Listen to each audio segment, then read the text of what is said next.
PM Modi का आज UP दौरा। कुशीनगर में इंटरनेशनल एयरपोर्ट का उद्घाटन करेंगे। महापरिनिर्वाण मंदिर में अभिधम्म दिवस के अवसर पर आयोजित कार्यक्रम में होंगे शामिल। पीएम मोदी के दौरे से पहले सीएम योगी ने कुशीनगर में तैयारियों का जायजा लिया।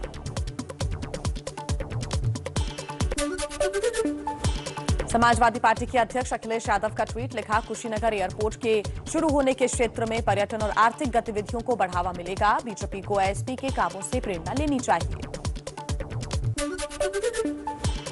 पीएम मोदी आज global oil and gas sector के सीईओ से करेंगे बातचीत। तेल और गैस क्षेत्र में चर्चा संभव।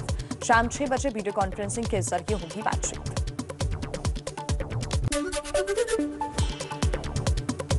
यूपी विधानसभा चुनाव लड़ सकती है प्रियंका गांधी। एबीपी न्यूज से कहा, विधानसभा चुनाव लड़ने पर विचार कर रही हूं। हमें अपनी लड़ाई खुद लड़नी होगी। यूपी में कांग्रेस का 40% महिलाओं को टिकट देने की घोषणा। प्रियंका ने बिना नाम लिया अखिलेश पर साधा निशाना। कहा, विपक्षी दलों का रवैया गैर जिम्मेदाराना।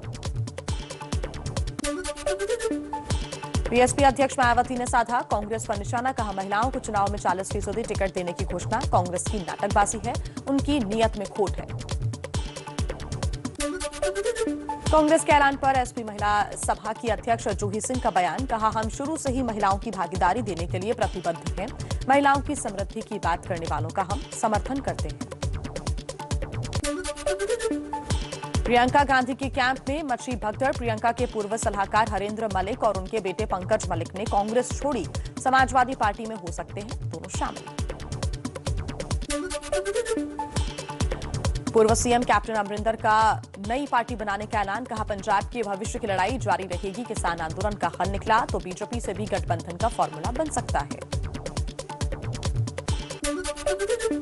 दिल्ली में वाल्मीकि जयंती पर राहुल गांधी का कार्यक्रम। आज हरी झंडी दिखाकर शोभा यात्रा की करेंगे शुरुआत। बीजेपी छोड़कर टीएमसी में शामिल हुए बाबुल सुप्रियो ने सांसद पद से इस्तीफा दे दिया है। बोले, बीजेपी में मुझे अपनाया नहीं गया था। जम्मू के राजौरी और पुंछ में आतंक का नया बेस बनाने की साजिश में आईएसआई। पाकिस्तान की तरफ एलओसी पर आईएसआई ने आधा दर्जन से ज्यादा आतंकी कैंप और लॉन्च पैड्स सक्रिय किए। बढ़ते आतंकी हमलों के बीच सेना प्रमुख एमएम नरवणे का जम्मू कश्मीर दौरा। राजौरी और पुंछ में एलओसी के पास फॉरवर्ड पोस्ट के पास सुरक्षा की समीक्षा की। पुंछ में सेना के सर्च ऑपरेशन वाले इलाकों में मस्जिद से अपील। सभी लोगों से बच्चों के साथ घरों में जाने की गुजारिश की। जम्मू कश्मीर में टारगेटेड किलिंग की जांच एनआईए को सौंपी गई है। पाकिस्तानी लिंक की जांच भी करेगी एनआईए। कुछ और अहम खबरों का रुख कर लेते हैं इसी तरह फटाफट अंदाज में। कश्मीर में बेगुनाह नागरिकों की हत्या पर फूटा लोगों का गुस्सा। श्रीनगर में Jammu Kashmir nationalist people's front का प्रदर्शन। कहा, कश्मीर शांति चाहता है। जम्मू कश्मीर के कुलगाम में मारे गए बिहार के 2 मजदूरों का शव आज अररिया पहुंचेगा। रविवार को आतंकियों ने दोनों की गोली मारकर हत्या कर दी थी। जम्मू कश्मीर की घटनाओं से अररिया के मिर्जापुर पंचायत में खौफ का माहौल। इस पंचायत के ज्यादातर परिवारों के लोग कश्मीर में मजदूरी करने गए हैं।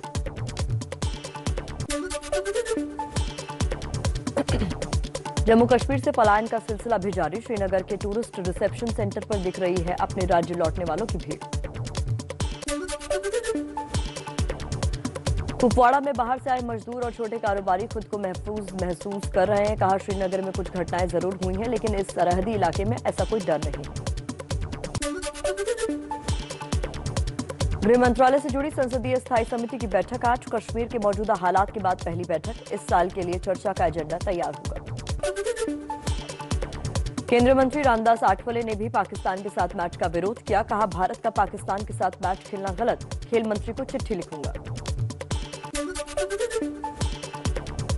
आम आदमी पार्टी ने भी भारत पाक मैच पर रोक लगाने की मांग की। कहा, कश्मीर में लोगों पर आतंकी हमले हो रहे हैं, ऐसे में मैच नहीं होने चाहिए। इस स्टैंड से बीजेपी और पीएम मोदी भी सहमत होंगे। विश्व हिंदू परिषद ने भी मैच रद्द करने की मांग की। वीएचपी के सुरेंद्र जैन ने एबीपी न्यूज से कहा, पाकिस्तान हमारा दुश्मन देश है, सरकार को उसे शत्रु देश घोषित करना चाहिए। भारत पाक मैच पर बीसीसीआई के उपाध्यक्ष राजीव शुक्ला का बयान, कहा ये आईसीसी के अंतर्राष्ट्रीय समझौते के तहत होता है, हम किसी भी देश के साथ खेलने से मना नहीं कर सकते। बांग्लादेश में हिंदुओं के खिलाफ हिंसा पर भारत में वीएचपी का आज देशव्यापी प्रदर्शन, दिल्ली में बांग्लादेश हाई कमीशन के सामने धरना देंगे कार्यकर्ता। दिल्ली में जंतर मंतर पर बांग्लादेश की हिंसा के खिलाफ प्रदर्शन, बांग्ला हिंदू बचाओ समिति के कार्यक्रम में बीजेपी सांसद दिलीप घोष भी शामिल हुए।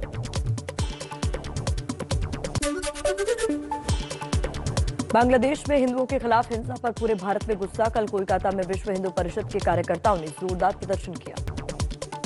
और कुछ और खबरों से जुड़ा अपडेट आपको दे देते हैं। केरल में तबाही के बीच मौसम विभाग का 11 जिलों में येलो अलर्ट जारी, आज से और बिगड़ सकते हैं हालात, अब तक 41 लोगों की मौत। केरल में पट्टनमथिट्टा के तुबामम में पूरी कॉलोनी में भरा पानी, बोट क्लब के युवकों ने स्पीड बोट के जरिए किया रेस्क्यू। केरल के ओमल्लू इलाके में बाढ़ का पानी उतरा, लेकिन पीछे छोड़ गया तबाही का मंजर, तबाह दुकानों को साफ करने में जुटे दुकानदार।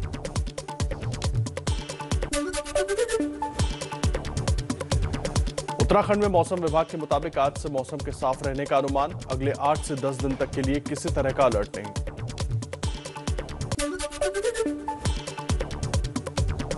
रामनगर में सेना के हेलीकॉप्टर से सुंदरखाल गांव में फंसे 2 दर्जन से ज्यादा लोगों का रेस्क्यू, 2 दिन से नदी के बीचों बीच फंस गए थे लोग। नैनीताल में बीच सड़क पर डरावना मंजर, पानी की लहरों के बीच जवानों का दस्ता लोगों को बचा रहा था, लेकिन लहरों में बह गए 2 लोग।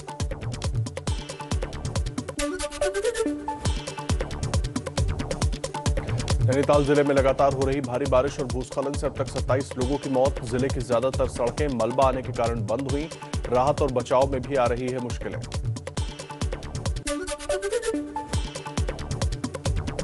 नैनीताल जिले के पहाड़ी क्षेत्रों में भूस्खलन की चपेट में आने से 5 मजदूरों की मौत, अभी 7 लोगों के दबे होने की पुष्टि, एक दूसरे हादसे में दबे बच्चे के रेस्क्यू की कोशिश जारी। हल्द्वानी से आई दिल दहला देने वाली तस्वीरें, देखते ही देखते नदी की लहरों में बह गया गोला नदी पर बना पुल से गुजर रहे लोगों की बाल बाल बची जान। उत्तराखंड के श्रीनगर में बारिश के चलते अलकनंदा नदी खतरे के निशान के करीब पहुंची, नमामि गंगे के तहत बने घाट भी पूरी तरह से डूबे, नदी के पास जल पुलिस तैनात।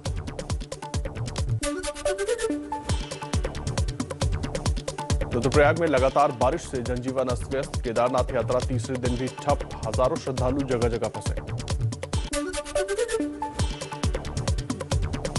सीएम पुष्कर सिंह धामी ने बाढ़ प्रभावित इलाकों का हवाई सर्वे किया, पीएम मोदी और गृहमंत्री ने भी बाढ़ के हालातों पर जानकारी ली।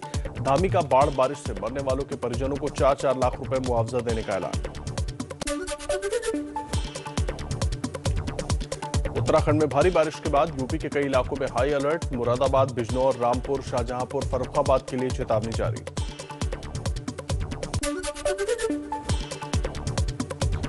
यूपी में लखीमपुर खीरी में 2 दिन से हो रही बारिश से बिगड़ा मौसम का मिजाज, बनबसा बैराज से 5,33,000 क्यूसेक पानी छोड़ा गया, कई नदियां उफान पर।